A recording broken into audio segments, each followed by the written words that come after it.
òṣèlú orílẹ̀-èdè Nàìjíríà ń yàtọ̀ láti ọdún kan sí ọdún míì. Èyí tí wọ́n ṣe ní ọdún 1999 ó yàtọ̀ sí èyí tí wọ́n ṣe ní ọdún 2019 lẹ́yìn ogún ọdún. Kí ni ó yàtọ̀ nínú òṣèlú Nàìjíríà? Lọ́jọ́ Sátidé ìdìbò wáyé nípínlẹ̀ Ẹdó. Ẹgbẹ́ PDP jáwé olúborí, ẹgbẹ́ APC fìdírẹmi. Ṣùgbọ́n ìta gbọ́ ní àárọ̀ yìí ni pé ẹgbẹ́ APC wọ́n ti kí ẹgbẹ́ PDP àti gómìnà tí wọ́n yàn èyí tó wà ń bẹ̀ tẹ́lẹ̀ náà ni Godwin Obaseki wọ́n ti kí kú oríire. Eléyìí kì í sábà ṣẹlẹ̀. Ṣé ó ní ọwọ́ kan àwòsí nínú ni àbí ó kọ̀ wá bẹ́ẹ̀? Àwọn àgbà tó mọ inú gbìn là máa béèrè lọ́wọ́ wọn. Ìyẹn ló dífá fún àlejò wa tòní. Àlejò wa tòní ń jẹ́ alága fún ìjọba ìbílẹ̀ Ẹfọ̀n Alààyè ní ọdún 1999 ni wọ́n débẹ̀.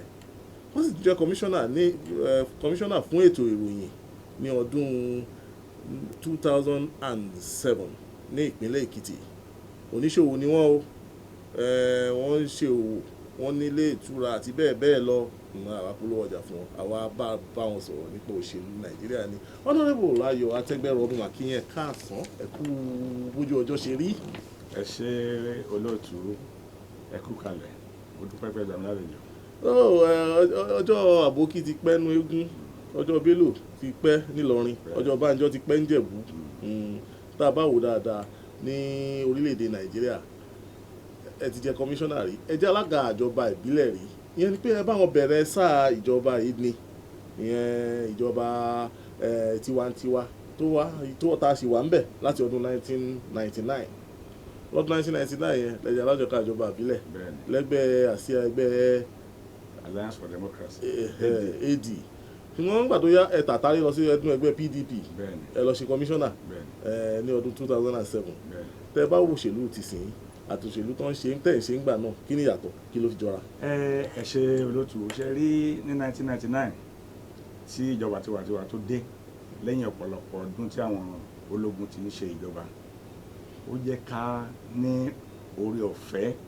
láti gbà wípé iṣẹ́ la fẹ́ wá ṣe gẹ́gẹ́ bí olóṣèlú nínú 1999 constitution tí wọ́n gbélé wa lọ́wọ́ nígbà yẹn. Ìgbà yẹn ìjọba ìbílẹ̀ ní òmìnira wọ́n pè ní autonomy nígbà yẹn. From 1999 yẹn láti ìgbà yẹn títí di 2002 táwa wà ń bẹ̀. Allocation wa ó ń wá sí council ní kì í ṣe bó ń gba ọ̀dọ̀ àwọn gómìnà wa ìyẹn kan. Ìkejì tó ṣe pàtàkì ni pé ìbò tí wọ́n dì 1998 December 5 1998 ni wọ́n di ìbò yẹn. INEC ló dìbò fún gbogbo 774 local government ní Nàìjíríà lọ́jọ́ kan náà. Ó ń ṣe state SEC ló dìbò fún wa. Ìyẹn jẹ́ kó tiẹ̀ wá yàtọ̀ gbá pátápátá sí nǹkan tó ṣẹlẹ̀ lẹ́ni báyìí àwọn state SEC ló ń dìbò fún àwọn alága ìbílẹ̀. Tó bá ti jáwé olúborí ó ti mú gbogbo ẹ̀ nù. Ó ti mú gbogbo ẹ̀ nìyẹn. Winner wins all. Bẹ́ẹ̀ ni ìyẹn kan. Number 2, àti ẹ̀wá rí ibòmíì gan nítorí pé wọ́n ti gbé agbára yẹn fáwọn gómìnà. Àríbòmíì tó yẹ pé ọdún 8 ọdún 12 láwọn ti ẹ̀wá dìbò local government. So kò sí pàtó tó ń pè ní uniformity in tenure. Kò sí tenure àwọn council chairman kò dọ́gba. Tiwa ọdún 3 ni. Ṣófin fún gómìnà láṣẹ láti ẹ̀ ti sọ pé òun lé chairman lọ́lé lọ́jọ́ kó. Òfin ò fún gómìnà láṣẹ láti lé chairman lọ́lé. Ṣùgbọ́n máa ń ṣe bẹ́ẹ̀. Torí wípé nínú constitution Nàìjíríà wọ́n ní ètò ìdìbò sí ìjọba ìbílẹ̀ gbọ́dọ̀ wà. Ṣùgbọ́n àwọn ọ̀pọ̀lọpọ̀ gómìnà ló ń lo agbára wọn lọ́nà tí ó tọ́ láti má dìbò rárá. Èyí tí wọ́n bá tún dìbò fún gan gbà míì tí wọ́n dìbò tí àwọn àtúnfẹ́ kó wọlé tán wọlé tí gómìnà yẹn bá dé bá wọn bẹ́ẹ̀ gómìnà yẹn á tún lé wọn, á tún máa lé wọn lọ. Kò ní mọ̀ wípé àwọn ará ìlú ló dìbò. Ṣùgbọ́n because ìjọba tiwantiwa lápé ará ìlú ló ń gbé èèyàn sí ipò nínú ìjọba tiwantiwa. Ṣùgbọ́n àwọn gómìnà wa wọ́n ṣe àwọn òfin yẹn lò. Òun ló fi jẹ́ pé irú àwa báyìí, èmi tí mo jókòó síwájú yìí, àwa la ní Association of Local Government of Nigeria, ALGON.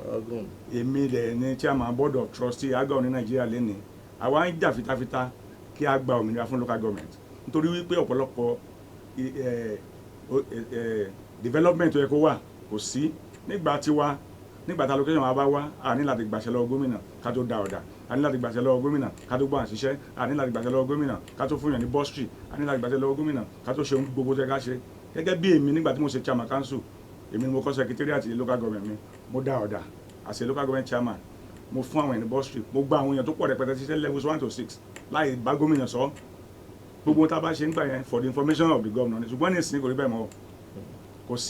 kò sí chairman kankan tó lè da ẹnikẹ́ni gbà ṣiṣẹ́ owó tó tẹ̀ máa fi ṣe ń kọ́ gbà tó owó bá ti dé láti Àbújá tó dé sàkó state tí state yìí sọ pé àwọn làwọn máa pín owó tí kò dẹ̀ kó rí bẹ́ẹ̀ because allocation tó ń wá yẹn oníkálukú wọ́n ti kọ́ sí ó máa ń wà ní pépà oníkálukú local government ọ̀kan ní 774 local government ló wà ṣùgbọ́n tó bá ti kó dàpọ̀ tó ń kó pọ̀ sínú jack gómìnà àmọ́ àṣẹ bó ṣe wíwára kò yẹ kó rí bẹ́ẹ̀ torí pé kì í ṣe owó state ní owó local government three tiers of government ló wà federal state and local government ilé tó dẹ̀ súnmọ́ ìjọba tó súnmọ́ àwọn èèyàn jù ní local government tí ìdàgbàsókè bá wá ní local government bó ṣe kó wá gbogbo Nàìjíríà ti develop torí ibẹ̀ ní 80% àwọn èèyàn tí wọ́n dúró sí kò sí ẹnikẹ́ni tí ò bá ní nǹkan kan ṣe ládó gẹ́gẹ́ bí state mi tó fẹ́ lọ wá lọ́dọ̀ gómìnà kò sí nǹkan tó fẹ́ lọ wá lọ́dọ̀ Buhari l'Abuja ọ̀dọ̀ chairman ẹ̀ ní gbogbo tó wá fẹ́ ló wà nítorí náà ìyàtọ̀ yẹn pọ̀ gan tó jẹ́ pé kò jẹ́ kí inú ruwa ẹ̀ dùn torí pé local government gan òun ní pàtàkì ìjọba tiwantiwa ló yẹ kó jẹ́ ní orílẹ̀-èdè Nàìjíríà. Honorable Ayọ̀ Àtẹgbẹ́rọ ìbéèrè bíi ó ní í ṣe pẹ̀lú ọ̀rọ̀ tí mo sọ ká gbà tá a fẹ́ wọlé nípa ìdìbò ní ìpínlẹ̀ Èdó ní ọjọ́ Sátidé ó rọ́ kẹ́kẹ́ ẹgbẹ́ APC wọ́n fìdí rẹmi PDP wọ́n jágbé olúborí kí lẹ rí sí ṣé ẹ rí pé nǹkan báyìí ń bọ̀ tẹ́lẹ̀ abẹ́ rò pé. ṣe rí tí àwọn olóyìnbó máa sọ pé what is difficult to sustain and maintain is success láti manage ẹ̀ ó difficult gan ẹgbẹ́ APC ẹgbẹ́ wa wọn manage success wọn tó ní ìpínlẹ̀ Èdó kí ló dẹ̀ fà alága ẹgbẹ́ yẹn tán ni kó lọ rọ́kúnlé tẹ́lẹ̀ ó ń ṣe ipò yẹn lò ìsọkúsọ ti pọ̀ jù ó ń sọ̀rọ̀ jù kò bọ̀ fún òfin ẹgbẹ́ ẹni igi kan ò lè dá igbó ṣe òṣèlú la pé tó bá jẹ́ òṣèlú pa fẹ́ dìbò fún yàn àwọn aráàlú ló ń dìbò èmi sọ nígbà tí wọ́n fẹ́ dìbò ìmọ̀ ní tí wọ́n bá ṣe free and fair election Ọbaṣẹ́kí máa wọlé nítorí pé òṣèlú ọmọlẹ̀ ti ba ìlú jẹ́ kì í ṣe PDP làwọn ẹ̀dọ́ fi fẹ́ dìbò fún àwa ẹgbẹ́ APC la rán wọn PDP lọ́wọ́ láti lè jẹ́ kí Ọbaṣẹ́kí wọlé torí pé ẹgbẹ́ ti fọ́ sínú pẹ̀lú àwọn ìgbésẹ̀ oríṣiríṣi tí òṣèlú ọmọlẹ̀ ń gbé ẹ wo campaign tó ṣe ọmọlẹ̀ ṣe fún Ọbaṣẹ́kí ní ìgbà tó kọ́kọ́ ṣe ẹ wo campaign tó ń ṣe nísìn ẹni tó ń bú ngbà yẹn ló gbé pọ̀n ẹ wá wo gbogbo àwọn kan tó ń sọ nípa ẹni ẹ̀hún náà wọ́n fi ń tún campaign fún Ọbaṣẹ́kí. ẹni pé ilé ọba gbẹ́kò tó ìkòtò òṣèlú kò sòrò gbẹ́jìn òṣèlú ọmọlẹ̀ ó gbẹ́jìn gan ó dẹ̀ bá ẹgbẹ́ wa jẹ́ ní state yẹn so kò sẹ́ni tó yẹ expect wípé Ọbaṣẹ́kí ní wọlé mímọ̀ máa wọlé tí ò bá sí mọ̀ dàrú torí pé àwọn Edo state wọ́n fẹ́ sọ fún Òṣèwọ̀nlẹ̀ pé àṣejù ọṣẹ́ gẹ́ni ó pọ̀ jù wọ́n lè rí nínú ìbò yẹn. ní ọdún 2014 nígbà tí wọ́n dìbò ní ìpínlẹ̀ Èkìtì ẹgbẹ́ APC fìdí rẹmi ẹgbẹ́ PDP wọ́n jáwé olúborí Ayọ̀ Fáyọ̀ṣe nígbà náà nínú ọ̀sẹ̀ díẹ̀ lẹ́yìn ìgbà náà ni wọ́n ṣe ìdìbò ìpínlẹ̀ Ọ̀ṣun orídán kan gbà náà ni Dágunró ṣe é jẹ ìjẹ́jẹ́ tẹ̀tẹ̀tẹ̀ ẹ má jẹ Dágunró ṣé Dágunró máa ṣe é jẹ nípínlẹ̀ Ondo àbí Dágunró Ọ̀ṣun ṣe é jẹ nípínlẹ̀ Ondo nítorí pé bó ṣe bí ilé wọn ṣe là bí ilé APC ṣe là sí méjì nípínlẹ̀ Ẹdó náà ló ṣe fẹ́ là sí méjì nípínlẹ̀ Ondo tẹ́ ẹ bá rántí igbákejì gómìnà Agboola Ajayi wọ́n ti lọ darapọ̀ mọ́ ẹgbẹ́ míì wọ́n kúrò nínú ẹgbẹ́ APC wọ́n padà sí ẹgbẹ́ PDP wọ́n kúrò lẹ́gbẹ́ PDP wọ́n lọ sí ẹgbẹ́ Zenith Labour Party àti bẹ́ẹ̀ bẹ́ẹ̀ lọ PDP pàápàá àwọn náà lé ilé kápá àwọn ó gbàjọba dandan APC ní àwa ti ṣiṣẹ́ àwọn ẹlẹ́rìíjọba ń gbà kí lẹ rí sí gẹ́gẹ́ bí olóṣèlú. ohun tó ṣẹlẹ̀ ni pé a lè fi ètò òṣèlú ìpínlẹ̀ Ondo a lè fi wé ti Ẹdó Ondo State ara ìpínlẹ̀ Káàárọ̀ Oòjíire ni a ní àǹfààní láti lè máa gbọ́ra wa yé tá a bá jà gẹ́gẹ́ bí ọmọ ìyá a máa tètè parí ẹ̀ kò rí bí Ẹdó ń bẹ̀ yẹn ṣe hàn pé ká má bínú jàgídíjàgà wọn pọ̀ àgídí pọ̀ ṣùgbọ́n nílẹ̀ Yorùbá ọmọlúwàbí ni wá tán bá bá wa sọ̀rọ̀ tí èèyàn méjì bá ń jà tán pàrọwà sí wọn tán bá bára wọn sọ̀rọ̀ tó bá yá wọn á jókòó wọn á ronú pé ok àti jàjà yìí ẹ jẹ́ ká parí eléyìí ká bá lè tún rí mi jà lọ́jọ́ iwájú èmi gbà wípé gbogbo nǹkan tó wà nílẹ̀ lọ́wọ́lọ́wọ́ nípínlẹ̀ Ondo nínú APC kò lè gba ìjọba yẹn kúrò lọ́wọ́ wa mo fẹ́ tún sọ bí mo ṣe sọ nígbà tí Edo State wípé ní ìjọba ní ètò ìdìbò tó ń bọ̀ nínú eléyìí tó ń bọ̀ ní Ondo State APC á wọlé o APC máa wọlé torí pé ilẹ̀ káàrọ̀ òjìire a máa tètè gbọ́ra wáyé PDP ò tí lè wọlé ní ìpínlẹ̀ Ondo báyìí kò láìpẹ́ kan wọlé gan mọ́ títí láìláì ṣùgbọ́n torí àwọn tó ṣe PDP tó ṣe jọba ní PDP nípínlẹ̀ Ondo wọ́n ṣe dáadáa Rotimi Ọdúnayọ̀ lórúkọ mi Akérèdọ́lù ó ń ṣe dáadáa ó máa wọlé mi ò wá lè sọ wípé ṣe ni májì yẹn máa tó rẹpẹtẹ ó lè máa pọ̀ ṣùgbọ́n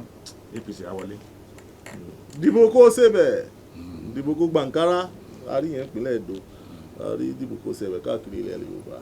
kí lẹ rí sí gẹ́gẹ́ bí olóṣèlú ṣé wọ́n dìbò wọ́n ṣe bẹ̀ ńgbà àtẹ̀yìn náà ń dìbò alága ìjọba ìbílẹ̀ àbí dìbò kó gba búrẹ́dì ní ti. nígbà táwa ń dìbò alága nígbà yẹn mo sọ fún yín pé litmus test nígbà yẹn lẹ́yìn yẹn ọjọ́ rẹpẹtẹ táwọn ológun ti fi gbàjọba àwọn tí àwọn tá a jáde fún ìdìbò àwọn ará ìlú inú wọn dùn láti dìbò fún ìgbà àkọ́kọ́ lọ́jọ́ tó ti pẹ́ fún wa kò tí ẹ ọ̀rọ̀ money politics ò ṣẹlẹ̀ nígbà yẹn rárá àwa gan irú wa ló la ní lọ́wọ́ èmi tí mo ṣe ní báǹkì bó ni mo fẹ́ rówó tí màá gbé fún àwọn èèyàn fẹ́ máa pín àkàrà àwọn èèyàn dìídì sọ wípé ọmọkùnrin tó ń pè lọ́dọ̀ àyàtẹ́gbẹ̀rọ yìí bàbá ẹ̀ ti ṣe dáadáa nínú òṣèlú my father was a politician pé àwọn láti sùn ọjọ́ fún pẹ̀lú tí mo tún ṣe nígbà tí mo ṣe ń báǹkì ní ìlú yẹn so ìbò tí wọ́n dì fún mi ìbò tọkàntọkàn pé ọmọ yìí àmọ́ dáadáa á dẹ̀ ṣe dáadáa tó bá dé ìjọba yẹn mo dẹ̀ dúpẹ́ lọ́wọ́ Ọlọ́run láti gbà yẹn títí di bí a ṣe wà yìí kò sí ọjọ́ kan tí wọn kì í sọ pé ìjọba Àtẹ̀gbẹ̀rọ ló sì dáa jù ní gbogbo ìbílẹ̀ Ẹ̀fọ̀n yẹn ó ṣe rí nìyẹn so kò sí ìdìbò gbàké ńgbà yẹn ṣùgbọ́n ní ìsìn iṣẹ́ mọ́ wípé àwọn ètò ìjọba tá à ń ṣe àwa ènìyàn jìnnà sí àwa tá ń fi sípò ni o a jìnnà sí ará ìlú a tọ́jú ará ìlú ebi ń pa wọ́n poverty òun ló jẹ́ kí oníkálukú sọ pé àwọn òǹkẹ́ tán bá débẹ̀ o jẹun sápò náà máa ṣe o ẹ jẹ́ ká gba nǹkan tá máa gbà lọ́wọ́ wọn kó tó di pé wọ́n débẹ̀ o poverty ìpọ́njú ló fà á torí wọ́n ti fẹ́ mú àwọn tó ń dìbò ní ẹrú wọ́n ti gbà pé because ẹlòmíà gba ipò dání tó bá ti gbà dání báyìí ó gbójú sókè nìyẹn ẹni tó ń bẹ̀bẹ̀ ìbò kiri tó bá yá tó bá débẹ̀ àgànpá á fi starch sí aṣọ àtọ́jú báyìí òní lè bá sọ̀rọ̀ mọ́ mo rántí nígbà tí mo ṣe commissioner èmi ò fìlú mi lẹ̀ ẹlòmíì tó bá fi ṣe commissioner alọ́màgbé adó kò ní lọ local government ẹ̀ gọ́ọ̀nà Ṣẹ́gun onímọ̀ yìí pé Ẹ̀fọ̀n ni mo ti ń wá sí state láràárọ̀ torí pé mo nífẹ̀ẹ́ àwọn aráàlú mi dẹ̀ nífẹ̀ẹ́ mi ò fi wọ́n lẹ̀ nígbà kọ̀ọ̀kan títí di mo ṣe wáyé torí náà ìyàtọ̀ tó wà bẹ́ẹ̀ ni pé àwọn tó ń gbapòdà nísìn àwọn ló fẹ́ máa jẹ ọ̀gá whereas kí wọ́n ń ṣe ọ̀gá ló yẹ kán jẹ́ àwọn olùránṣẹ́ ló yẹ kán jẹ́ torí pé ipò tí wọ́n gbé ẹni yẹn sí yẹn gbogbo aráàlú ló lẹ́yìn tó sì ṣùgbọ́n a sọ pé ìwọ lọ ṣojú wa kó máa jábọ̀ fún wa ṣùgbọ́n àwọn èèyàn wọn ṣe bẹ́ẹ̀ so àwọn wọn wò pé mentality ni pé ẹ jẹ́ ká gbà kátà máa gbà lọ́wọ́ jàre kan tó di pọ́n débẹ̀ táwọn ní dáadáa ní mú àwọn àmọ́ tó fà á nìyẹn. kí ló kàn ẹ ti ṣe alága ìjọba ìbílẹ̀ ẹ ti ṣe kọmíṣánná ǹjẹ́ tí ẹ ní èròǹgbà láti tẹ̀síwájú ní òṣèlú. Kò sí olóṣèlú bíi tèmi tí ò ní ní ambition láti tẹ̀síwájú ẹ sọ lẹ́ẹ̀kan ni mo wà ní ẹgbẹ́ AD mo lọ sí PDP ohun tó fà á tọ́pọ̀lọpọ̀ mọ̀ ní wípé mo fẹ́ lọ sí House of Reps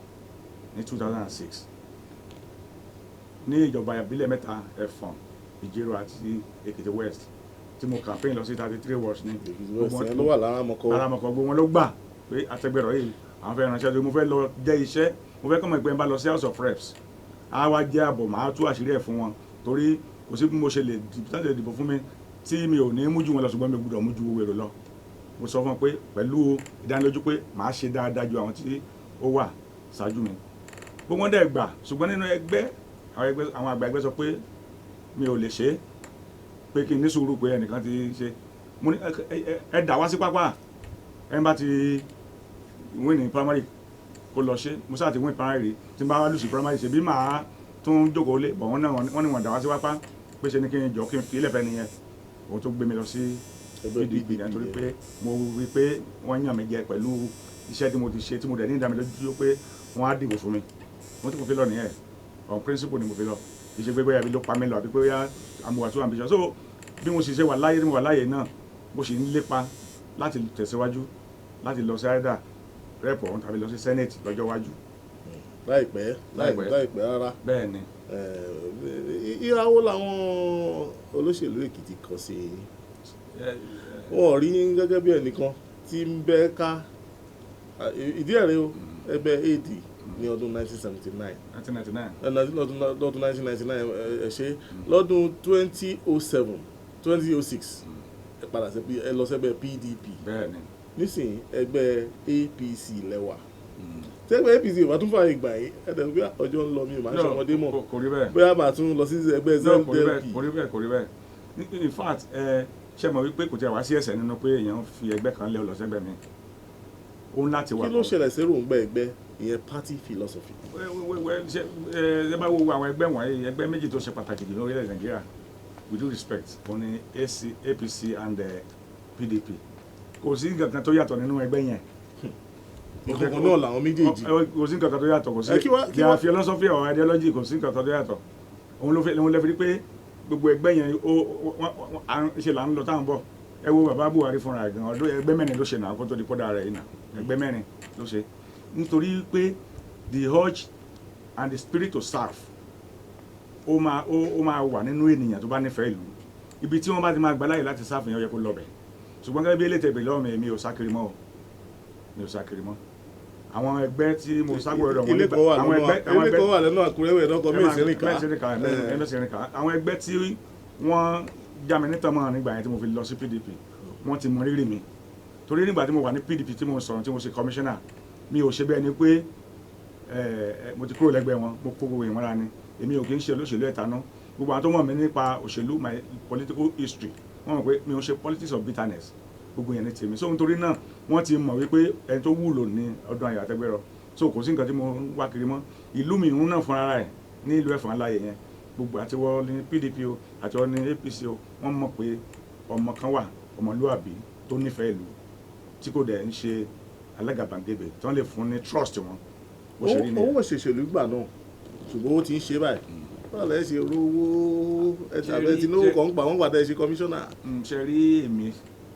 èmi Ọlọ́run ló máa ń pèsè fẹ́mi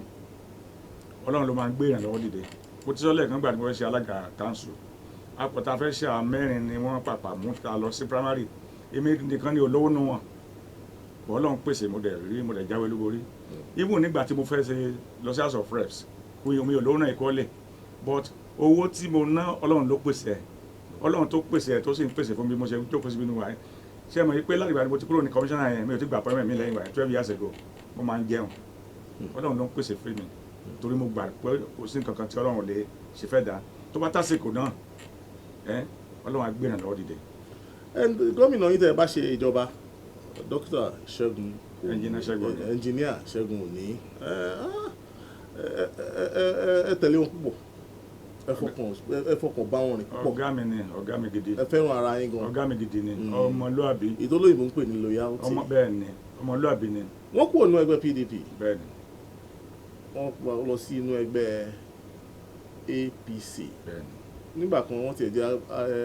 vice chairman Southwest. South the whole of South.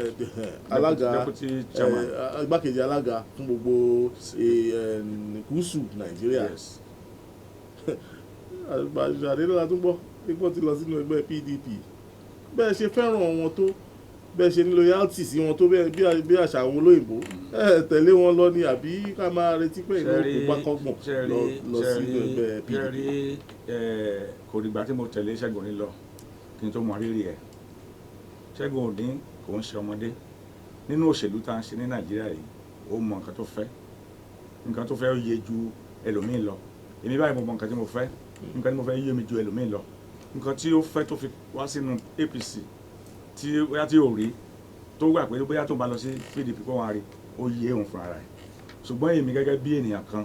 tí mo nífẹ̀ẹ́ dénú torí pé ó ṣe dáadáa ọmọlúwàbí ní Ṣẹ́gun Òní o the best governor Ekiti has ever produced mo lè sọ ní anywhere mi ò dẹ̀ I don't have any regret for saying that torí pé àwọn development project tó ṣe nígbà tó ń ṣe gómìnà bí ìdààmú ṣe pọ̀ tó yẹn ṣe pé ìjọba yẹn instability pọ̀ jù nínú ẹ̀ but síbẹ̀síbẹ̀ Ṣẹ́gun Òní is the first governor to recruit to officially 4,000 people into the civil service of Ekiti state. Ṣẹ́gun Òní ló san pension láti old Ondo state àti gbogbo àríyá tó bá ní Ekiti state over 2.something billion naira. Ṣẹ́gun Òní ló ń san gratuity mo mi ò tó san yẹn. Ṣẹ́gun Òní ló ń san pension asat immediately wá ti kúrò níbi tó fẹ̀yìntì tó parí iṣẹ́ òun ló ń san. Ṣẹ́gun Òní ó da ọ̀dà káàkiri Ṣẹ́gun Òní dẹ̀rẹ̀ ó jẹ́ ẹni tó ó tọrọ ẹ̀rí bí tí wọ́n ti ní kí gómìnà máa lọ lérí nígbà tí wọ́n ní kó máa lọ tí security vote yẹn sì wà lọ́wọ́ ẹ̀ ó yẹ kó máa kó lọ ẹlòmíà kó lọ ó ní kan lọ sọ sí treasury that is Ṣẹ́gun Òní for you. Ṣùgbọ́n nígbà míì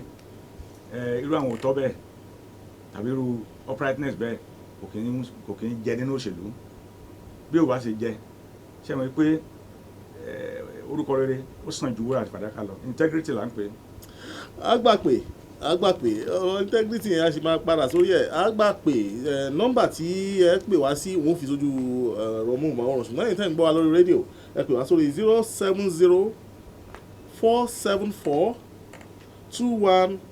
070-474-21598 070-474-21598 ẹ lè tún lè pè wá sórí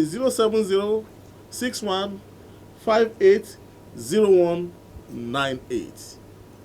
ìpè méjì péré sí mẹ́ta lágbà átẹ̀yìn ọ̀ǹda àlejò wa kí wọ́n máa lọ sáà ìjọba òṣèlú ìpínlẹ̀ Èkìtì ẹnìkan ti wà lójú òpó hello. àpètò.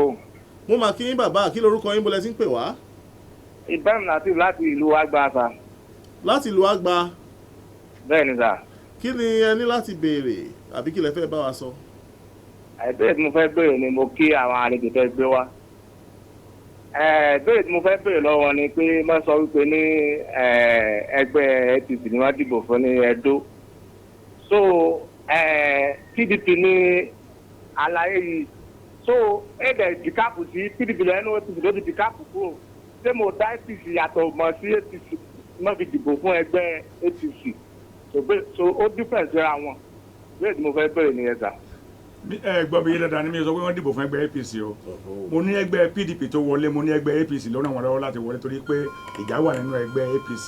ṣe bí ọmọ APC ní Ọbaṣẹ́kì tẹ́lẹ̀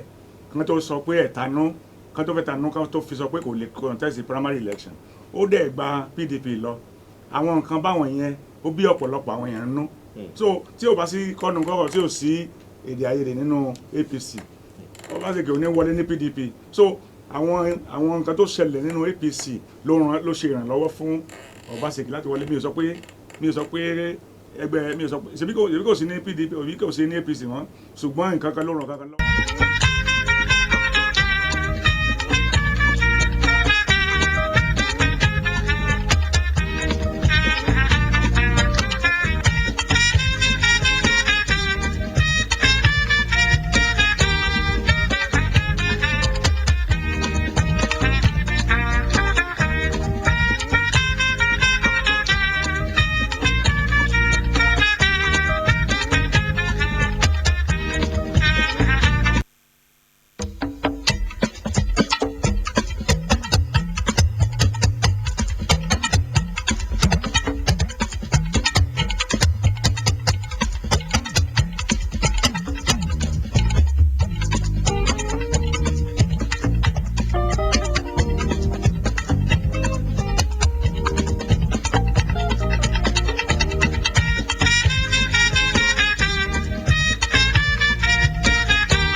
bínú ẹ̀rọ wa tuntun kan là ń fi ọgbọ́n yẹ̀ wò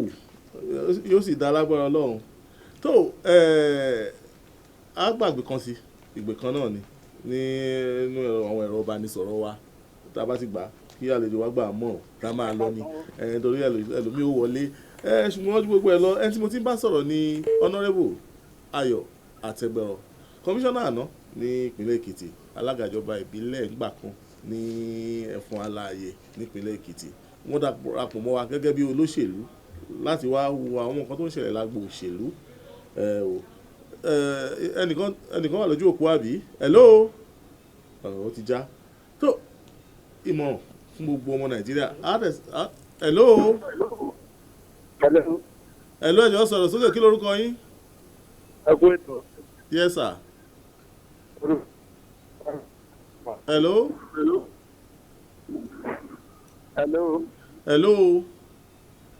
ṣé ń gbọ́ wa sà. ẹ sọ̀rọ̀ sókè díẹ̀ bóyá kan bá yí sókè láti inú ilé lọ́hùn. ok ṣé ẹ gbọ́ mi bẹ́ẹ̀. à ń gbọ́ yín báyìí. hello à ń gbọ́ yín. ẹ̀gbọ́n ẹ kú ètò.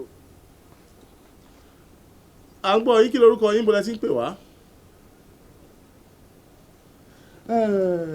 ẹ gbà á mọ̀ràn ká máa lọ á fún yín ní nọ́mbà tẹ́ fi pé honourable Ayọ̀ Àtẹgbẹrọ ní kété tá a bá dìde. ìmọ̀ràn tí mo ní fún wa gẹ́gẹ́ bí olóṣèlú ní orílẹ̀-èdè Nàìjíríà ni pé tí àwọn èèyàn bá dìbò fún wa tán fi wá sí ipò láti lọ ṣojú wọn ẹ jẹ́ ká ṣe dáadáa ká gbà wípé ọjọ́ iwájú a tún lè ní ìdìrànlọ́wọ́ àwọn ènìyàn gbogbo tí a bá fi ẹnu ra wa sọ pé a fa ṣe fáwọn èèyàn nígbà tá a bá ń polongo ìbò ká ṣe fún àwọn èèyàn torí ènì kọ́ torí ọ̀la ni torí pé òjò máa ń pa èèyàn kan lọ sí abẹ́ kòkò lẹ́ẹ̀mẹ́ta ọ̀pọ̀ta dẹ̀ gbélé wálé lé tẹ̀yìn lójú kéèyàn rántí ibi tó gbàgòkè torí ibẹ̀ náà ló máa gbà sọ̀kalẹ̀ torí òṣèlú wa lórílẹ̀ Nàìjíríà yìí ó ti di òṣèlú tèmi nìkan àwọn tí ó gbé wa dé ipò àná ní wọn wọn bá tẹ jìyà kan kú kò kàn wá káwọn sáà ti jẹun ká kó gbogbo owó ipò náà ká kó sápò kò dáa tó kí ìjọba dẹ̀rẹ́ lápapọ̀ àti state ni o àti federal ni o àti local ni o kàn ṣe dáadáa nítorí wípé ìyà ń jẹ àwọn ọmọ ìkúnnù orílẹ̀-èdè Nàìjíríà the poverty level is too high kò yẹ ká wú àkówó pọ̀ tẹ́lẹ̀ lórílẹ̀-èdè Nàìjíríà káwọn èèyàn wa kó máa jìyà tẹ́ bá rí àwọn ọ̀pọ̀lọpọ̀ ènìyàn àánú àṣẹ àwa èèyàn kí Ọlọ́run kó fi sọ́kàn àwọn tí ó ń ṣe òṣèlú láti tọ́jú ará ìlú láti ṣe àwọn projects and programs tá a benefit wọn torí ọjọ́ ọ̀la kí ṣe wo yẹn ló máa wá sípò yẹn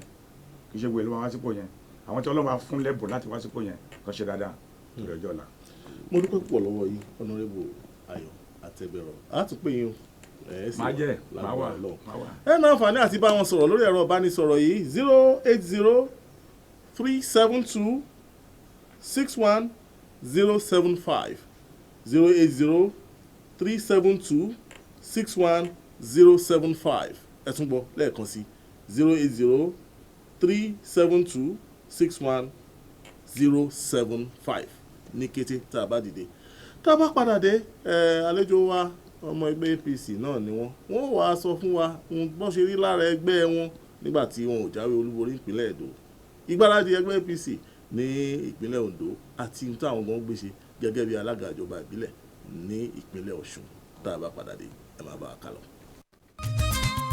ní ìdáhùn sí ìbéèrè ọ̀pọ̀ ènìyàn àti sún ọjọ́ gbígba fọ́ọ̀mù láti di ọmọ onílẹ̀ lórílẹ̀‐èdè Canada, Australia àti New Zealand síwájú o. ní báyìí ọjọ́ 29 oṣù kẹsàn-án ní forúkọsílẹ̀ yóò wá sópin o. àwọn ilé aṣojú fún orílẹ̀‐èdè Canada, Australia àti New Zealand ò ní pẹ́ máa fún àwọn èèyàn ní visa. àwọn tó bá sì tètè gbégbésẹ̀ báyìí yóò ní àǹfààní ju àwọn tó bá dúró di àsìkò tí ohun gbogbo yóò diwọ́ lùkọlù lọ. ohun gbogbo ṣẹ̀ṣẹ̀ bẹ̀rẹ̀ ni. ìlànà tuntun yóò sì ṣẹ̀ṣẹ̀ bẹ̀rẹ̀ ní pẹ̀lú. Jonathan King Limited ti ṣetán gẹ́gẹ́ bí ìṣe wọn láti ṣe ìrànwọ́ fún ọ̀kẹ́ àìmọye ọmọ orílẹ̀-èdè yìí láti jẹ́ kí èròǹgbà wọn di mímúṣẹ láti gbé tàbí ṣiṣẹ́ lórílẹ̀-èdè Canada, Australia àti New Zealand. ìrírí Jonathan King Limited tó ti lé ní ọdún 25 gẹ́gẹ́ bí agbaninímọ̀ràn bá ti rìnrìn àjò káàkiri àgbáyé ní Jonathan King Limited fi ń ṣèrànwọ́ fún ọ̀kẹ́ àìmọye ọmọ orílẹ̀-èdè yìí kí wọ́n lè rìn lọ́nà tó tọ́ láti rí visa gbà. tètè gba fọ́ọ̀mù tiẹ̀ lónìí ní Unique FM àti Freedom Television D177 Òkèṣà Ìléṣà àti ní shop C216 Orísun Bari Shopping Complex